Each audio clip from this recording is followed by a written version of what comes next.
कर्ण को महाभारत में महान क्यों बताया गया है, जबकि वह कौरवों की ओर से युद्ध लड़ रहे थे? कर्ण महान था, वो उसी प्रकार महान था जिस प्रकार शल्य महान योद्धा था। वो महान धनुर्धर था, वो दानवीर था, पराक्रमी था, युद्ध कौशल था।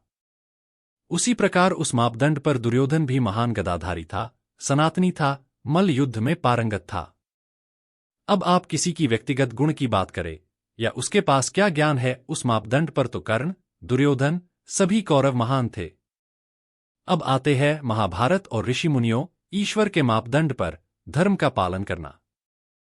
क्या सिर्फ दान देना ही आपको महान बना देता है? इस पर चले तो आजकल हर दूसरा व्यक्ति महान है, भले ही उस धन का स्तोत्र गलत ही क्यों ना हो। क्या धनुर्विद्या और दिव्यास्त्र का आना महान बना देता है? इस बात पर चले तो अश्वत्थामा काफी महान हो गया, वही क्यों कई योद्धा दिव्यास्त्र का ज्ञान रखते थे, हो गए सब महान। क्या खुद के साथ गलत होना, त्याग देना महान बना देता है? ऐसे तो पांडव कर्ण से कई गुना महान बन जाते हैं। महान बनने का मापदंड होता है किसी भी परिस्थिति में सही का साथ ना छोड़ना, धर्म का त्याग ना करना। महाभारत में कर्ण को उसकी असली मां ने समाज के डर से नदी में बहा दिया। वो मिला अधिरथ को, सूत था, मतलब आज की भाषा में कहें ड्राइवर। किसका? एक राजघराने का, मतलब अच्छा कमाता था। अधिरथ ने पाला अपने घर में, अब राजा का चालक था तो अच्छे से ही पाला होगा। विद्या मिली द्रोणाचार्य से, वहां मन का नहीं मिला तो चले गए परशुराम जी के पास, झूठ बोलकर दिव्यास्त्र, भार्गव अस्त्र प्राप्त किया। क्यों भाई? तपस्या करके भगवान को प्रसन्न करके नहीं प्राप्त कर सकते थे?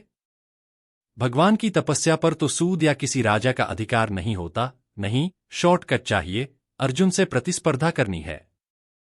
अर्जुन जो भाई से 4-5 साल छोटा था, ये तो वही बात हो गई कि हम बीएससी कर रहे हो और हाई स्कूल के बच्चे से कंपटीशन करे।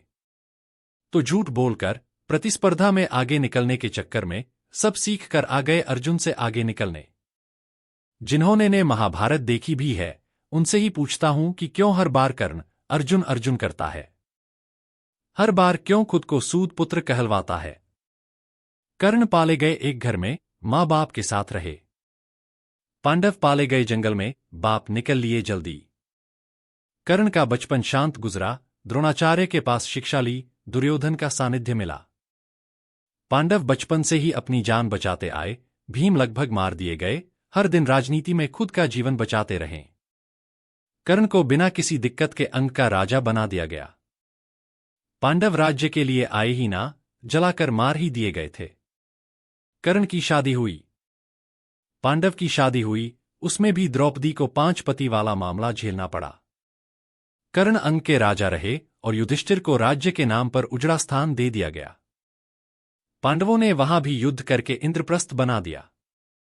धर्म के अनुसार कर्ण पांडवों की मदद कर सकता था, लेकिन द्वेष तो फिर द्वेष है। भरी सभा में इंद्रप्रस्थ छिन गया, पांडवों की पत्नी सरेआम निवस्त्र करी गई। क्या पांडवों ने अपने धर्म का त्याग किया? कर्ण की पत्नी पर क्या अत्याचार हुए? वनवास भेज दिए गए। कर्ण और कौरव पूरे समय तंग करते रहे।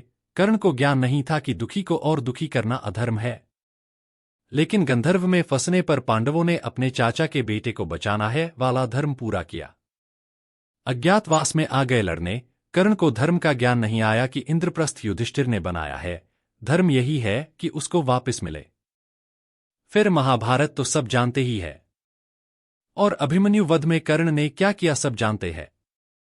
ऋषि मुनियों और सही के आधार पर महाभारत में कर्ण कहीं से भी महान नहीं कहे जा सकते हैं। महान योद्धा होना अलग बात है। और हाँ, वो दानवीरता का रोना मत रोना, फ्री का राज्य मिला, उससे जो आता था उसको दान देते थे, जबकि वनवास में भी युधिष्ठिर रोज दान दिया करते थे, भले खुद भूखा सोना पड़े।